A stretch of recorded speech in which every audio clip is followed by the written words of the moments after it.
What's up, everybody? PJ Braun here, president of Blackstone Labs. There's the clock, as we have been doing in all of the Beat PJ training videos, so you can see how fast that these workouts take.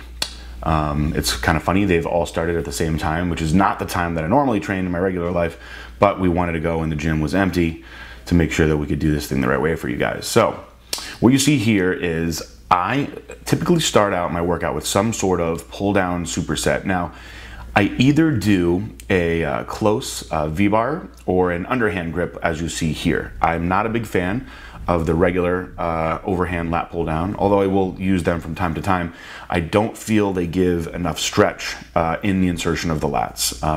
When your arms are closer together, obviously your lats have to stretch farther, so it makes more sense to me to take them through the farthest range of motion possible. I think that's the best way to stimulate as much muscle as possible. If you don't believe me, you can ask Dorian Yates, because he was a huge advocate of that himself, and he had a pretty decent back. So what I would do is I would use some sort of cable pull down move. I'm going to show you guys a cool variation at another point in this workout. But I superset them together for usually 4 sets until I got a lot of blood going, and then I move on. Today what I did was a hammer strength superset. I don't love hammer strength machines for individual, straight sets, but I do think they're great for supersets because you can set up your seats wherever you want them. You can bounce back and forth very easily, and it's very good to pump a lot of blood into one muscle in a maximal amount of time. So what you're going to see here, I know the first one, you've all seen that hammer strength row machine a million times, but this is unique. This is a hammer strength low row that is designed to be done with an underhand grip. When you look at the instructions, it doesn't even have you positioned at all the way that I'm positioned in it. What I found is if you set the seat in the right spot and you use an overhand grip, pulling your elbows in by your sides, as you see I am, into your waist, it hits your lats in a very, very unique way, and I've gotten a lot of people to really love this motion. It's an odd stretch that you feel maybe a couple inches below your scapula, kind of like the mid-thoracic lumbar region, not so much in the actual meat of your lats. Now you're going to see me bouncing back and forth a lot in this back workout. I do almost all super and giant sets when I train my back. That's kind of the thing you're going to see consistent with all of my workouts, is I do like supersets, but back is predominantly superset based. I like to move very fast, and I like rows. Row your back is going to be the theme of this workout. You're going to see me doing tons of rowing moves. When you row your back consistently, you get a different kind of thickness that comes into your lower lats. So you can do pull downs all day, but I really don't think that you can achieve the level of thickness to your lats without doing lots of heavy rows. And heavy, of course, is a relative term. I'm sure there's many of you that can do a lot more than 2 45s and a 25 on each side, as you see me doing here. But like we state in all the workouts, I move very, very fast. We're talking very minimal breaks. I want to make a point on this, on the overhand in the low row. This is not something that you want to be going heavy on, because it's going to actually put an awkward stretch on your shoulder joint when you're fully outstretched, as you see in the front. So I think it's more important that you just focus on a really explosive contraction and controlling the negative as much as possible. I'm only using a 45 and a 25, and it's pretty tough. I think the most I could possibly use would be 2 45s, but I suggest starting with the 45 and really learning the move first. Now that I'm pretty fatigued, I'm going to go into today a good old-fashioned T-bar row. Very important when you do a T-bar row. So many people do these wrong. They stand up really tall. You're wasting your time if you're doing that. You want to be over the weight. You want the weight to be pulling you forward, much like when you do a barbell row. I would typically do one or the other. If I were going to do a barbell row, I normally wouldn't do a T-bar in the same workout. Right now, I like the idea of doing the T-bar because it's easier to get the plates on. I can do a little bit faster. Also, to do a heavy barbell row kind of bothers my bad shoulder still. If I was going to do barbell row, though, if you're curious, I prefer an underhand grip. I like the stretch that I get better. This is the one exercise that I'm actually not really supersetting, and I am trying to go a little bit heavier on. As I've said in many workouts, with the pace that I'm going, I am not trying to break any records, just get a really, really good squeeze, really good contraction. But I will push a little bit heavier on the T-bar rows. Again, we do about 4 sets of these. Typically for me, On a good day, I'm doing 4 sets. If I'm feeling really gassed out, I'm doing 3. And then sometimes, you never know, if I'm feeling really, really good on a particular exercise and I just like the way it's going, I'll do 5 sets or even 6. You know, I don't believe that you have to do, you know, X amount of sets. So this, I think, if I remember, is the last set that I did of the T-bar rows. Let's come from another angle back here so you can see that I'm bent all the way over the weight. I can't stress this. I know I just said it, but you've got to stay over the weight on this one, guys, or you're wasting your time. But you can see all the muscles on my back squeezing and contracting really hard. You know, that's the goal that you want here. Of course, always nice to all the ladies in the gym. I'm going to move on this way. And I'm going to go to a really tough burnout exercise now. This is something that if you do in the middle of your workout, as I'm doing, you'll be able to do a little bit more weight. But basically what I'm doing here is I'm set up on the back of an incline and I'm going to do a 1-arm dumbbell row. But what's making it challenging, because you see I'm only doing about 75 pounds, is I'm going from one arm to the other back and forth without a rest at all. So again, this is one of those things that on a really good day, I'll do 4 sets of. On a day where I'm not feeling too, you know, gassed out, maybe I didn't eat enough, I'll do 3. The most I've ever done is 5. It's brutally hard to do 5 sets of nonstop dumbbell rows because your forearms really fry out before anything else. But you're basically just going to go through this nonstop and then move on to the next. Where did I get this idea? The first time I ever actually saw anybody doing this was when Oscar Arden was training Evan Centopani. He made him do it in a workout one day. And Evan was dying, and Evan is very, very, very strong, and he was only using 80-pound dumbbells. So I was like, man, this has got to be brutal if he's dying like that. And I've been incorporating it in here and there ever since. I do like to do them on an incline versus a regular flat bench because I like to stand up a little taller and then really exaggerate the stretch at the bottom. This is one of those things where I think it's okay to yank the weight a little bit too, as long as you're controlling it.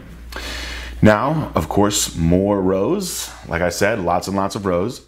I'm going to superset a low row. If your gym has one of these where the pulley is set really low rather than higher, it's a very unique angle where I feel like you can squeeze your lower lats a lot more. It's a very short range of motion. Another variation of this, by the way, is if you put the rope attachment on this, you can pull your elbows back farther and really exaggerate that contraction even more. But this is the variation that I wanted to show you guys of the pull down, this rope pull down. So you're going to be 90 degrees to the floor. See, I'm bent all the way over. Keep your chest and head arched up and just concentrate on squeezing down with your lats. You're opening up your rib cage, stretching, and then squeezing down. It's exactly like doing a dumbbell pullover, but it is completely safe on the joint because you don't have any awkward dead weight yanking you back on a bench. You can actually stop before the stretch is too far, which you see me doing here, and just keep all the tension on the stretch of the lat the whole time. I cannot do a dumbbell pullover at all because of my bad shoulder anymore, but I do feel that pullover exercises are invaluable in your back routine. I think that they help stretch the fascia so you can get more blood in, and I also do think it's good for just prolonging the tension on the muscle. I believe this is my final set here, and again, guys, typical 3 sets if I'm not feeling good, 4 sets if I'm feeling great. I usually won't do 2 stiff arm pull down exercises in the same workout. It's not something that I typically do. I usually do one or the other, but I wanted to be able to explain to you guys the difference in these 2. I really like this variation with the rope. It's a unique stretch that you get, and I think it really helps open everything up. It's definitely unique. It's much different than your typical stiff arm pull down. So I really think that you guys should go out and give this one a try. And if you don't like it, then stick to the regular stiff arm one. But we've said it before in different workouts, everything works sometimes, nothing works all the time. Another weird one I wanted to show you guys. This is a variation of a high row on the hammer machine. Now, I'm not even in the machine, so I'm sitting on the outside of the machine, and I'm basically doing a 1-arm lat pull down. What's really cool about doing these is you can lean yourself forward or backward to contract different parts of the muscle from a different angle. And I'll actually change it. Sometimes I'll lean forward a little more, sometimes I'll lean back. You can mimic the motion of a behind the neck pull down, but not actually have to go behind the neck because you're free to move around very easy. But it's really cool to isolate your lat in a pull down motion. It's not something that you can do every day. I'm usually going to be fixed in a pulley. So this is, again, not something that I do all the time, but I wanted to show you guys a couple cool like finishing moves that I'll typically do. So we'll just show it from a different angle here. Another thing that I do in my back workout that I don't do as much for other body parts is I actually stretch more in between my sets. So I do still contract the muscle, just like when I said on chest day and stuff that I would always contract my chest in between sets. But on back, I find that I get so tight that what really helps me is just hanging from a lat pull down bar, or just letting my body weight pull myself from the side of a bench, just so I can open everything up. And I find that you can get better pumps and better contractions by doing this, just increasing the fascia's ability to take more blood flow. This is the last set that I will do of these. I know these look super awkward, and they're going to be awkward when you try them for the first time, but you'll get a very good burn up around, I'd say the area between your rear delts and your traps in that upper back area, the kind of spot on your back that shows through a stringer tank top. That's where you're going to really feel this burn. And it's unique, and I definitely think that you guys will like this one if you try it. I think I saw Vince Taylor doing it actually in a Battle for the Olympia video years ago. Now we're gonna go to the infamous and dangerous behind the neck pull down that I'm not supposed to be doing because of my shoulder injury. That is, for the most part, true. You really shouldn't do these if you have a shoulder injury, and this is actually a very awkward one for me. But what I've done is I found a way to vary this exercise, because I feel that it squeezes the upper back in a way that only a behind the neck can actually achieve. There's not another machine that I feel like you can mimic this motion on. So what I'm doing here is I'm sitting backwards, so I don't have to fight against gravity so much with the cable to pull back. It's actually a little smoother like this. And I'm kind of just imagining that I'm doing a back double bi and just squeezing my muscles down until my hands are about the level where they would be in that pose. So I'm not actually pulling it real far down on my neck and exaggerating the stretch. And then, because I'm going so light, I'm going to superset it with a backwards. I like to do a lot of these exercises backwards because you have to just use your body weight as resistance, and it's a lot harder to cheat. But this is a backwards close grip pull down. Another one that I feel is very, very good for bringing out the lats, especially in the front poses. When you think about your back, you're thinking about back double bi, back lat spread, and how good you're gonna look in those poses. But I actually feel like a lot of the exercises that I select are to help open yourself up in those front poses, like the stiff arm pull downs, like that close grip pull down. Those are the things that I think, if done properly and executed properly, it helps stretch that fascia where your lat inserts around your serratus and your rib cage there, and you get a little bit more pop in your front poses. And that's something that you don't really see until you've got a lot of really good mature muscle, where you can open up from the front and really have a lot of beef showing in the front. I know I still need a lot more there, but it's something that I never neglect in my workouts. I believe this is probably the last set that we're doing here of the behind the neck pull down with the close grip pull down. But again, 4 sets, man. I know this sounds like, wow, this guy's doing a lot of sets, but it is, but none of these sets are brutally heavy where it's ripping up my joints. So I feel like the way my mentality is, I'm not killing my joints. I'm not, doing anything that's gonna, injure me bad. So I might as well keep pumping until I don't have anything left to pump. And here at the end, you might be like, shrugs, where the hell did these come in? Now, people always say like that they do shrugs on their shoulder day, which does make sense. And for a while I did shrugs on my shoulder day as well. And I don't really do too much trap work. But when I do, I actually like to do it on back day, because your trapezius is part of your back, and the trapezius muscle runs from your skull all the way down into the middle of your back. So when you're doing all these rows, you're stretching your traps like crazy. So to me, I always feel like this is just a way of finishing them off a little bit. And I actually do have pretty big traps genetically, but what I really think played the biggest role in building my traps was years of deadlifting. And why didn't I deadlift in this video? Because, to be honest with you, I don't really deadlift too much anymore. It's a very, very hard exercise. It takes a lot of time, a lot of rest. And because I like to train at such a fast pace, it's just something that I don't do too much anymore. There's the time. As you can see, we're finishing in 45 minutes, just like all the other workouts. And I think we're gonna hit some poses now, show you guys a little bit of my condition. Probably gonna leak out a little bit more of this each time I do a video. I think the next one we do is legs. I hope you guys enjoyed it. I'm not going to talk through this posing. I guess I'll let you guys watch it and see what you think. And I appreciate the critiques and the feedback on the videos. Seems like you guys like them so far. But Beat PJ is still going. I got a couple more weeks, guys. The code still works. Beat PJ for discount from both companies. And that's it. PJ Braun, Blackstone Labs, signing out.